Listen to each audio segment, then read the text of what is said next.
Traċedja ftit il-barra mix-xatt taż-Żonqor fejn persuni fosthom mara tilfu ħajjithom waqt operazzjoni ta' salvataġġ mill-Forzi Armati ta' Malta. L-informazzjoni li għandna hija li il-21 persuna li qegħdin fiċ-ċentru tal-immigranti huma rġiel, it-8 li qegħdin l-isptar huma rġiel ukoll, u mill-5 persuni li sfortunatament huma tilfu ħajjithom, waħda minnhom hija mara. Id-Deputat Kmandant tal-AFM, il-Kurunell Edric Zara, spjega li mhux qed jeskludi li hemm aktar vittmi illi jerqu tant li għaddejja tfittxija fiż-żona fejn sar is-salvataġġ.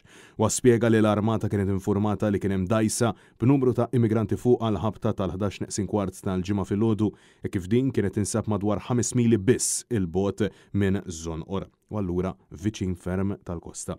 Il-Kurunell spjega li meta l-ajruplan tal-AFM individwa d-dajsa ta' madwar 25 piet kienet tinsab ftit aktar minn 3 mil il-bogħod minn Xtutna bil-lanċa fin-naħa t'isfel ta' Malta tal-Forzi Armati marret minnu fih biex twettaq operazzjoni ta' salvataġġ fejn il-Fish Farm.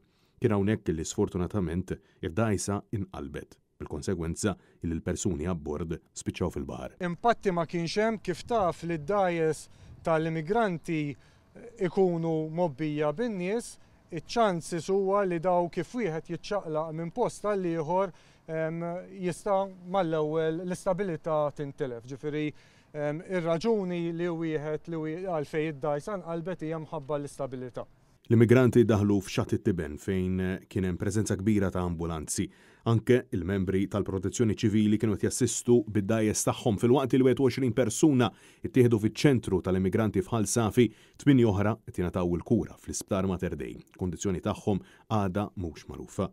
Fost dawk abbord id-dajsa kien hemm persuni ġejjin mis-Sirja, Ghana, Eritrea u l-Eġittu. Bil-każ ġie informat il-Maġistrat tal-Assa Viktor Għaxa li fetaħ inkjesta u ħatar diversi esperti sabiex jassistuh. Il-Pulizija għaddejja mill-investigazzjonijiet meħtieġa.